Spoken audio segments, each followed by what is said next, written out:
Ma femme a rejeté l'intimité 30 fois ce mois-ci en disant « Tu es trop bon pour tes tentatives pathétiques. Peut-être que si tu étais réellement attirant, j'y réfléchirais. » Elle a ajouté « Arrête d'être aussi collant et désespéré tout le temps. » Mais à la 31e fois, c'est moi qui ai rejeté le mariage.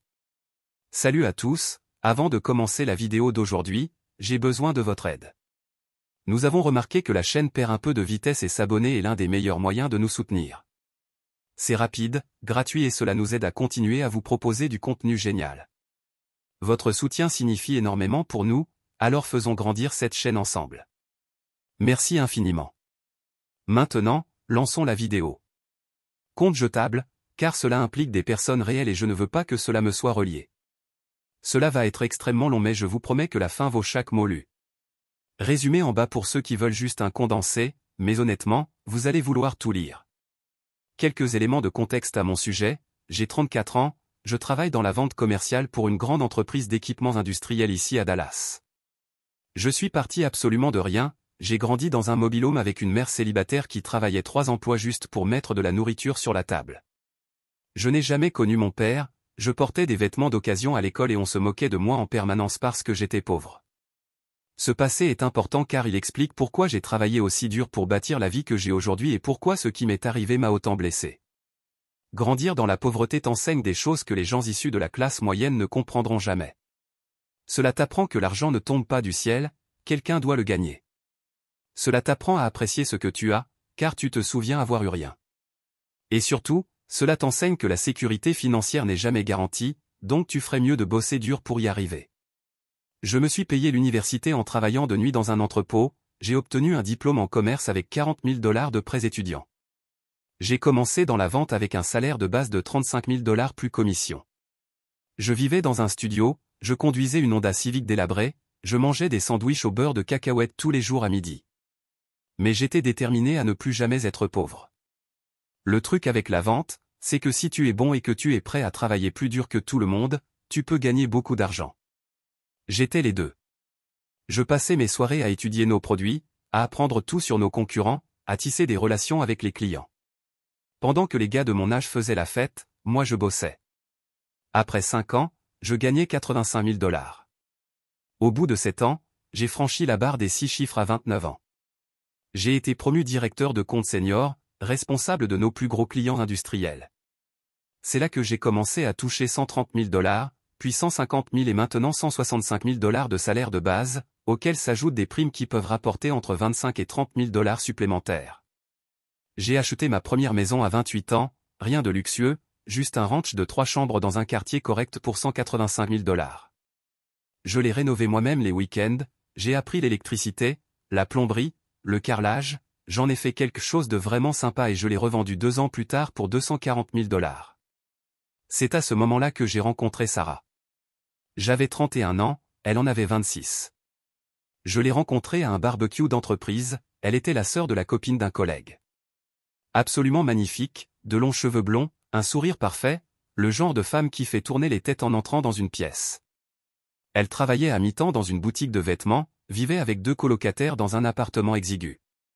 Avec du recul, j'aurais dû faire attention à certaines choses pendant notre période de fréquentation, comme le fait qu'elle n'a jamais proposé de payer quoi que ce soit, jamais un café, jamais un déjeuner, jamais de l'essence quand on partait quelque part.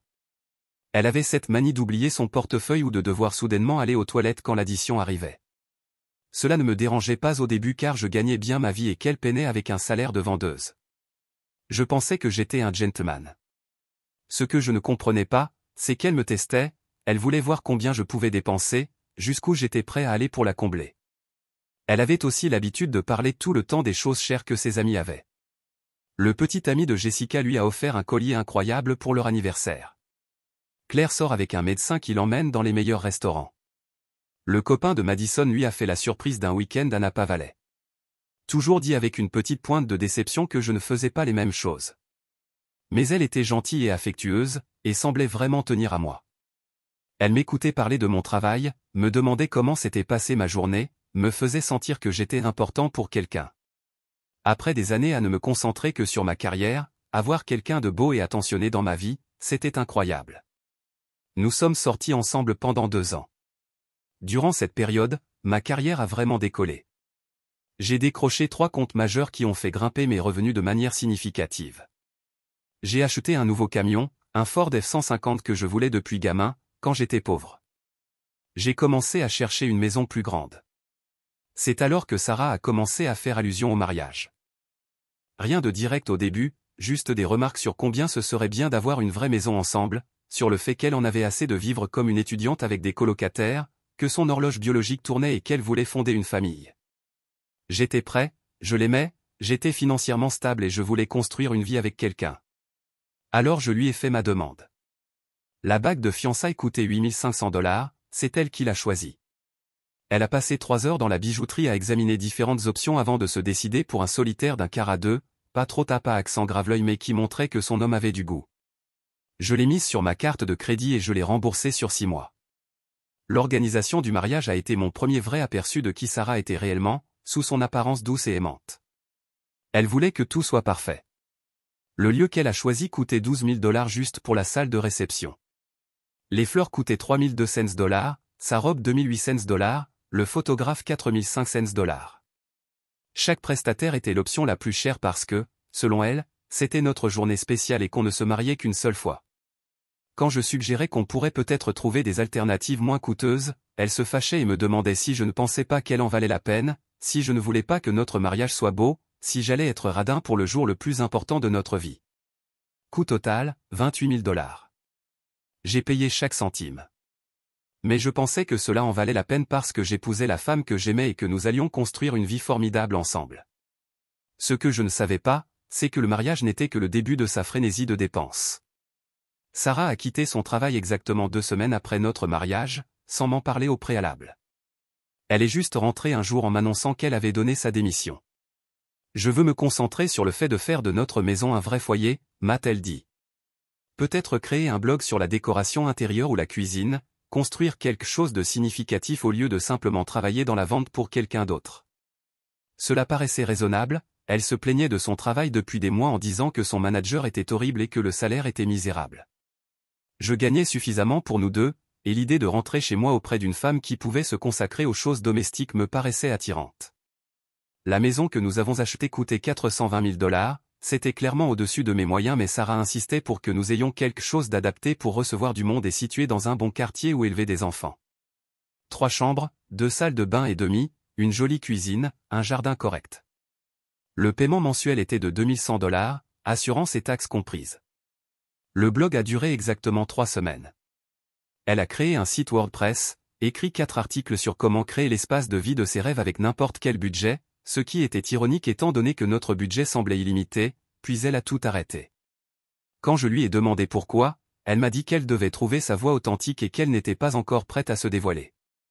À la place, sa routine quotidienne est devenue quelque chose comme ceci. 8 heures du matin, je me réveille, je prends une douche, je m'habille pour aller travailler, je prépare du café. 8 heures, je pars travailler, Sarah dort encore. 10 heures, Sarah se réveille, passe 1 heure sur son téléphone au lit. 11 heures, elle se lève, se douche parfois, passe 45 minutes à se maquiller. Midi, elle va à son cours de yoga, abonnement à 149 $ par mois. 13h30, Sarah rejoint ses amis pour déjeuner, toujours dans un endroit cher. 15 heures, elle part faire du shopping, juste pour regarder mais finit toujours par acheter quelque chose. 17 heures, elle rentre à la maison, enfile son pyjama et allume Netflix. 18h30, je rentre à la maison et je trouve un désordre total et aucun dîner préparé. Cela a duré des mois. Chaque jour, je rentrais chez moi en espérant qu'elle aurait peut-être cuisiné quelque chose, rangé un peu ou fait littéralement quoi que ce soit de productif. Mais je la retrouvais sur le canapé, avec des boîtes de restes de déjeuner, en train de regarder des émissions de télé-réalité et se plaindre de s'ennuyer. Les dépenses étaient hors de contrôle. Nos relevés de cartes de crédit étaient insensés. 340 $ chez Target pour des trucs soi-disant ménagers, essentiellement des bougies et des coussins décoratifs. 275 $ chez Sephora parce que, selon elle, sa teinte de fond de teint avait changé. 180 $ chez Lululemon pour des vêtements de yoga. Chaque semaine. Quand je suggérais doucement qu'on pourrait peut-être établir un budget, elle devenait sur la défensive. Je ne dépense pas tant que ça. Ce sont des dépenses nécessaires. Tu gagnes beaucoup d'argent. Tu ne veux pas que je me sente bien dans ma peau? Le plus frustrant, c'était qu'elle agissait comme si ses dépenses contribuaient d'une manière ou d'une autre au foyer. Comme si acheter des coussins décoratifs équivalait à moi travaillant 50 heures par semaine pour les payer. Mais le pire, ce n'était même pas les questions d'argent. Le pire, c'était la façon dont notre relation avait commencé à changer. L'affection physique est devenue rare. Elle se dérobait quand j'essayais de la prendre dans mes bras. Les baisers sont devenus de simples bises sur la joue. Elle trouvait des excuses pour aller se coucher tôt ou se coucher tard afin qu'on ne soit jamais dans le lit en même temps. Quand j'essayais de lui parler de sujets sérieux, nos finances, nos projets d'avenir, avoir des enfants, elle disait qu'elle était trop stressée ou pas d'humeur pour des discussions lourdes.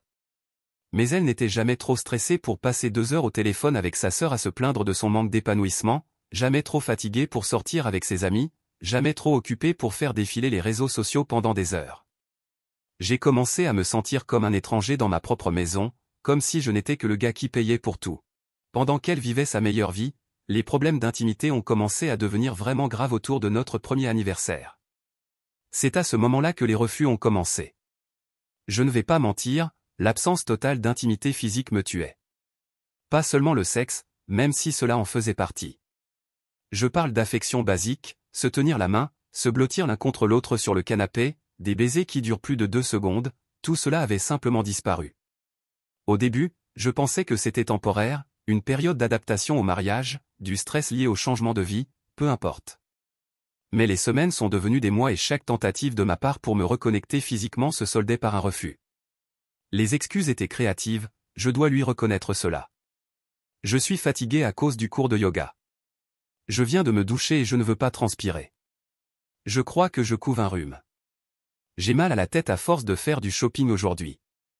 Les voisins pourraient nous entendre. Je viens de manger et je me sens ballonné. Je dois me lever tôt demain. Je suis stressé à cause du dîner que je dois préparer. Elle ne préparait jamais de dîner. Je ne me sens pas bien dans mon corps en ce moment. On peut juste se faire un câlin à la place. Puis elle s'endormait immédiatement. Après environ le 15e refus d'affilée, j'ai commencé à me demander si je devenais fou. Est-ce que cela arrivait vraiment aussi souvent, ou est-ce que j'étais juste trop sensible? J'ai donc téléchargé une application de suivi d'habitude sur mon téléphone, le genre que les gens utilisent pour suivre leur consommation d'eau ou leur séance de sport. J'ai créé une catégorie intitulée Tentative d'intimité et j'ai commencé à noter chaque refus. C'était bizarre et clinique de le faire mais j'avais besoin de savoir si j'exagérais ou si la situation était réellement aussi mauvaise qu'elle en avait l'air. Les résultats étaient dévastateurs. 31 tentatives en 31 jours. 30 refus.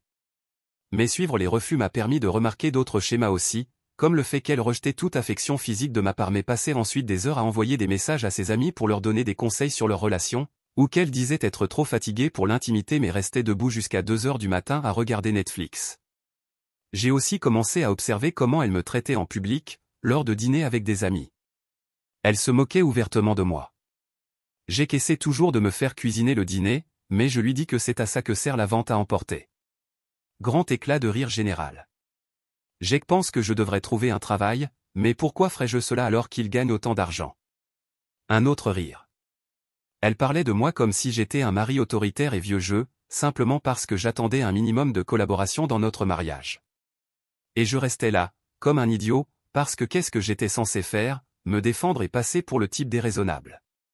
Ses amies étaient toutes du même genre, des femmes qui avaient épousé des hommes à succès puis avaient arrêté de travailler pour vivre des revenus de leur mari.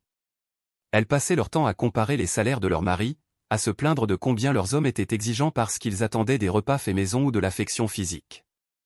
Les hommes ne comprennent pas qu'on a aussi nos propres besoins, disait Sarah en dépensant mon argent pour un déjeuner à 45 $. Ils pensent que juste parce qu'ils travaillent, on devrait être disponible pour tout ce qu'ils veulent, quand ils le veulent. L'ironie était incroyable. Je me tuais à la tâche pour financer son style de vie et d'une façon ou d'une autre, j'étais l'égoïste parce que je voulais que ma femme agisse comme si elle m'aimait vraiment. Le point de rupture est arrivé un samedi matin, fin septembre. Nous étions mariés depuis 8 mois et je notais le refus numéro 31. Samedi 23 septembre. Je me souviens exactement de cette date car c'est le jour où j'ai cessé d'être un paillasson et commencé à reprendre le contrôle de ma vie. Nos jumeaux, ai-je mentionné que nous avons des enfants? Sarah est tombée enceinte 3 mois après le mariage. Un garçon et une fille, aujourd'hui âgés de 7 ans. Ils passaient le week-end chez ma mère. C'était la première fois depuis des semaines que nous avions la maison pour nous seuls. Je me suis réveillé vers 7h30, j'ai préparé du café, j'ai apporté une tasse à Sarah au lit. Elle était déjà réveillée, en train de faire défiler Instagram, probablement en regardant toutes les vies incroyables que ses amis montraient. J'essayais sincèrement d'être romantique, pas seulement en quête de sexe, mais désireux de me reconnecter avec ma femme. Je me suis assis au bord du lit, j'ai commencé à être affectueux, lui disant combien elle était belle dans la lumière du matin. Sans même lever les yeux de son téléphone, elle a dit, sérieusement, il est à peine 8 heures, je n'ai même pas fini mon café. Je t'ai apporté ton café il y a 10 minutes, ai-je dit. Eh bien je ne l'ai pas fini, bon sang, tu es tellement oppressant ces derniers temps. Oppressant pour vouloir de l'affection de ma femme un samedi matin alors que nous avions enfin de l'intimité. Quand est-ce la dernière fois que nous avons été intimes, ai-je demandé. Elle a levé les yeux au ciel si fort que j'ai cru qu'ils allaient disparaître dans son crâne. Je ne sais pas Jack, je ne tiens pas un calendrier de ce genre de truc comme un maniaque. Cela fait plus d'1 mois. Le mariage ne se résume pas au sexe. Peut-être que si tu m'aidais plus à la maison au lieu de juste travailler tout le temps, je serais plus souvent d'humeur. J'ai regardé autour de notre chambre. Ses vêtements traînaient partout, le maquillage recouvrait la coiffeuse, des tasses de café vieilles de 3 jours s'entassaient sur sa table de nuit. Le commentaire sur l'aide à la maison était savoureux, venant de quelqu'un qui traitait notre maison comme un hôtel avec service de ménage. « Qu'est-ce que tu fais exactement de tes journées ?» ai-je demandé. Mauvaise question.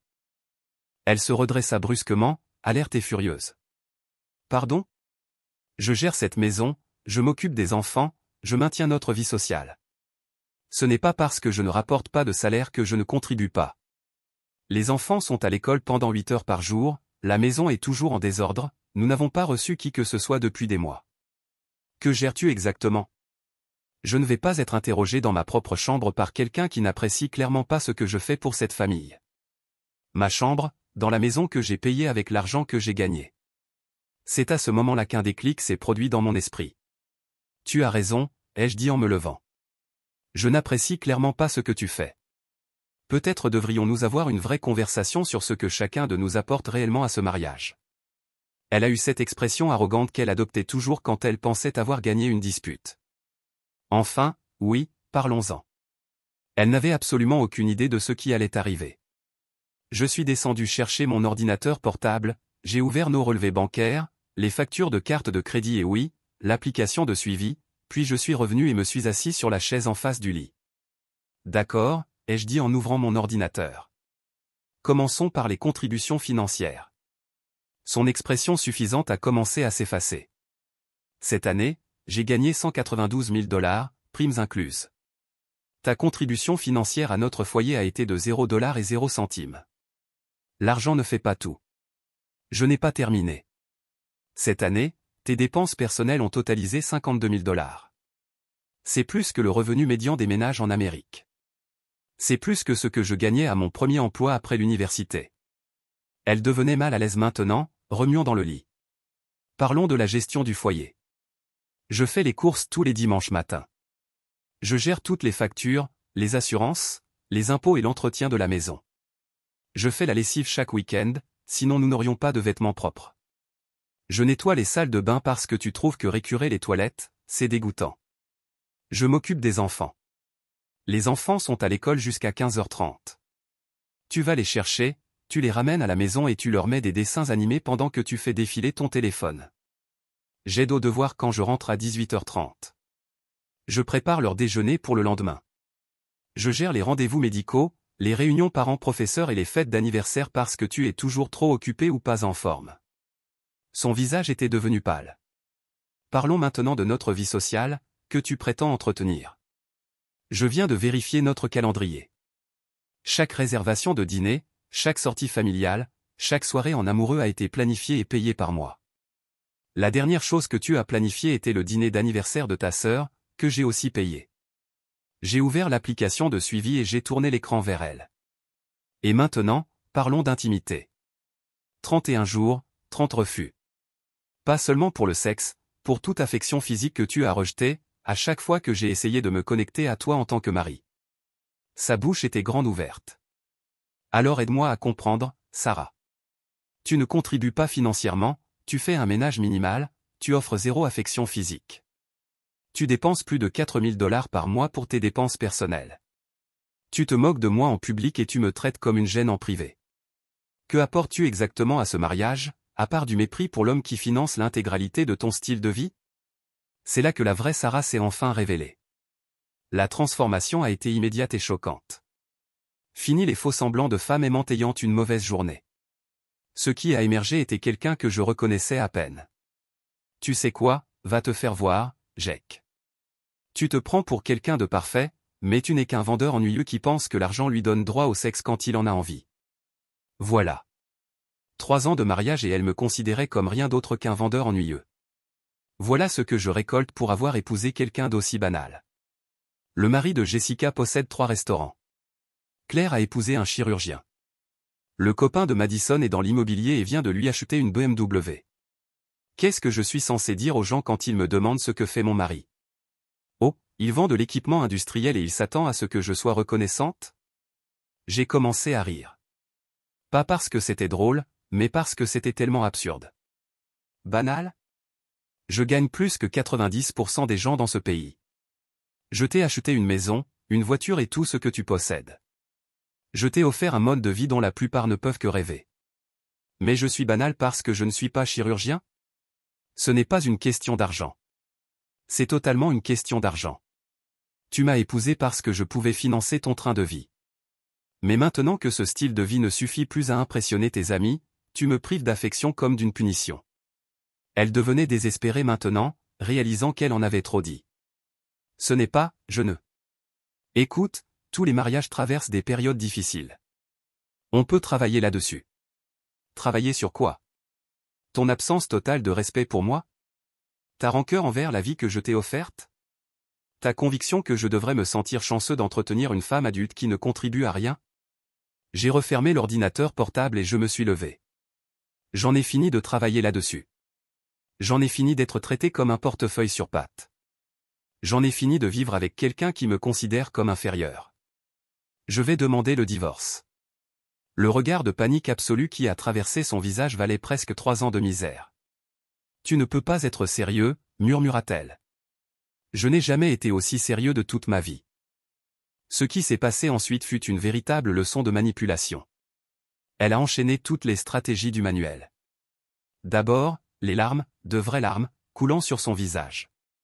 S'il te plaît, ne fais pas ça, je t'aime, je sais que je n'ai pas été la meilleure épouse mais je peux changer, tout le monde fait des erreurs.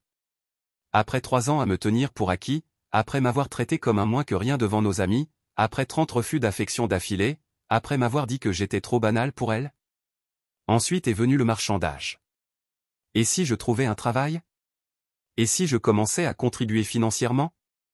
Et si je faisais plus de tâches ménagères? Quel travail, Sarah? Tu n'as pas travaillé depuis 3 ans, tu n'as aucune expérience récente, aucun réseau professionnel, aucune compétence valorisable. Tu aurais de la chance de gagner 15 $ de l'heure et nous savons tous les deux que tu considères cela comme indigne de toi. Je voyais bien qu'elle faisait les calculs dans sa tête. Sans mon revenu, elle devrait complètement changer de mode de vie. Fini les cours de yoga, fini les virées shopping, fini les déjeuners quotidiens avec ses amis. Nous avons des enfants ensemble, tu ne peux pas simplement abandonner ta famille pour des problèmes conjugaux. Je n'abandonne personne.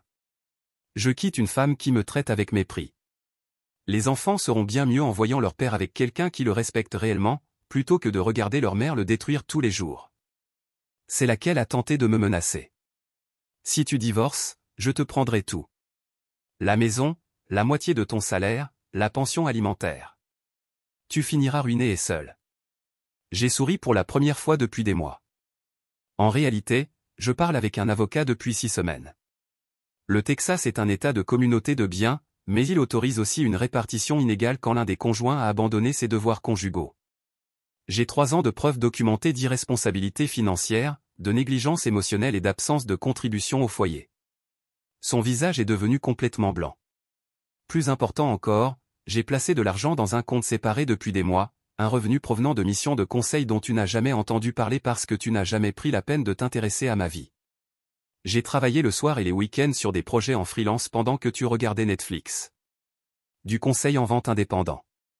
J'ai des clients qui me paient 150 $ de l'heure pour les aider à améliorer leur processus de vente. Des choses que je faisais la nuit et les week-ends pendant que tu dépensais mon argent et te plaignais de t'ennuyer. Elle commençait à réaliser que ce n'était pas un accès de colère mais un plan minutieusement préparé. J'ai documenté chaque dépense, chaque refus, chaque fois que tu m'as rabaissé en public. Mon avocat m'a dit que c'était l'un des dossiers les plus solides qu'il ait vu pour limiter la pension. Le désespoir s'installait. Attends, réfléchissons rationnellement. Et si je devenais plus affectueuse? Et si je trouvais un vrai travail? Et si je commençais à cuisiner et faire le ménage comme tu veux? Tu veux dire, et si tu commençais à te comporter comme une épouse au lieu d'un parasite? Trop tard, Sarah, tu as eu 3 ans pour comprendre ça. S'il te plaît, ne fais pas ça, je ferai tout ce que tu veux. Je signerai tous les papiers que tu veux, j'accepterai n'importe quel accord. Il n'y a rien que tu puisses faire. Tu m'as montré exactement qui tu es et je te crois enfin. Je me suis dirigé vers la porte. Les papiers seront déposés lundi matin. Je te conseille de commencer à réfléchir à ce que tu vas faire de ta vie, parce que le voyage gratuit est officiellement terminé. En partant, je l'ai entendu hurler que je regretterais ça, que personne ne voudrait jamais de moi, que je n'étais rien sans elle. Rien sans elle. Cette femme qui, en 3 ans, n'avait pas contribué d'un seul dollar à notre foyer, me disait que je n'étais rien sans elle. C'est là que j'ai su que je prenais la bonne décision.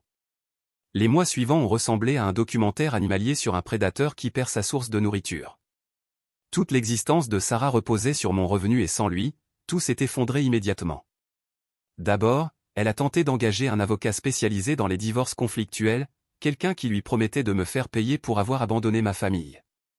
Cela a duré exactement une consultation, le temps qu'il réalise qu'elle n'avait aucun dossier pour exiger le style de vie qu'elle espérait conserver. L'avocat lui a dit la vérité. Les tribunaux texans n'accordent pas de pension alimentaire permanente à des adultes valides qui ont volontairement arrêté de travailler. Elle obtiendrait peut-être une aide temporaire pendant 1 an ou 2, mais rien de comparable aux plus de 4 000 $ de dépenses mensuelles auxquelles elle s'était habituée. Ensuite est venue la campagne de pression familiale. Sa mère m'a appelé en pleurant, disant que je détruisais la famille pour des problèmes temporaires. Sa sœur m'a envoyé de longs messages expliquant que je faisais une erreur énorme. Le meilleur dans tout cela, c'est que ses amis ont commencé à l'abandonner presque immédiatement. Il s'est avéré que lorsqu'on ne peut plus se permettre des déjeuners coûteux et des virées shopping, ses amitiés disparaissent très rapidement. Sarah a dû trouver un travail. Après 3 ans à se croire au-dessus de la vente au détail, elle s'est retrouvée chez Target, gagnant 14 $ de l'heure à temps partiel. Le même magasin où elle avait l'habitude de dépenser 300 $ en une seule virée shopping. Elle a tenu 6 semaines avant d'être licenciée pour retards répétés et absences injustifiées desquelles se sentait stressée. Son travail suivant a été dans un centre d'appel pour 13 $ de l'heure, assise dans un cubicule à répondre aux appels du service client pendant 8 heures par jour. La femme qui se moquait autrefois de mon travail de vendeur ennuyeux lisait maintenant des scripts à des clients furieux à propos de leurs factures de câble. Elle a dû déménager de notre maison, que j'ai conservée parce que je pouvais payer les mensualités tout seul, dans un appartement minable avec une colocataire de 22 ans qui n'appréciait pas vraiment les besoins de Sarah en matière de style de vie mature. Fini les cours de yoga quotidiens, fini les pauses café chez Starbucks, fini les articles de luxe. Elle est passée de 50 000 $ de dépenses personnelles par an à un revenu de 22 000 $ par an avant impôt. Mais c'est là que ça devient vraiment intéressant. Environ 4 mois après la finalisation de notre divorce, j'ai recommencé à fréquenter des femmes. Je me suis inscrit sur quelques applications, j'ai rencontré des femmes sympathiques, rien de sérieux au début. Puis j'ai rencontré Lisa. Lisa a 31 ans, elle est infirmière praticienne dans une clinique pédiatrique, elle gagne 98 000 $ par an, possède sa propre maison de ville, conduit une voiture qu'elle a achetée et payée elle-même, a ses propres loisirs, ses propres amis, sa propre vie. Et surtout, elle me traite comme si j'avais réellement de la valeur. Quand je viens la chercher pour un dîner, elle est prête à l'heure et vraiment heureuse de me voir. Elle propose de partager l'addition. Je paie généralement, mais le simple fait qu'elle propose signifie tout. Elle me pose des questions sur mon travail parce qu'elle s'intéresse réellement à ma vie. Elle apprécie les efforts au lieu de les attendre comme un dû. L'affection physique est naturelle et enthousiaste. Elle veut réellement être proche de moi. Imagine ça, sortir avec quelqu'un qui aime ta compagnie et le montre. Sarah n'a jamais répondu à mon dernier message. Peut-être qu'elle savait que cette fois, rien ne marcherait. Plus de larmes. Plus de promesses vides. Plus de manipulation. Je n'étais plus l'homme brisé, affamé d'affection, prêt à mendier un regard ou une caresse. J'étais devenu quelqu'un de libre. Libre de ses jeux, de son mépris, de cette maison devenue froide malgré tout l'argent que j'y avais mis. Aujourd'hui, je me lève le matin auprès d'une femme qui m'embrasse sans que je le demande. Je rentre chez moi, non pas dans un lieu où je suis ignoré, mais dans un foyer où je suis attendu. Ce n'est pas la richesse ou le statut qui définissent la valeur d'un homme. C'est la façon dont il est respecté, aimé et regardé par celle qui partage sa vie. Et pour la première fois depuis des années, je peux le dire sans trembler. Je suis heureux. Vraiment heureux. Quant à Sarah, elle est juste un chapitre que j'ai tourné. Un avertissement dans ma mémoire. Une femme qui avait tout et qui a tout perdu, parce qu'elle croyait qu'un homme qui donne ne se lassera jamais d'être pris.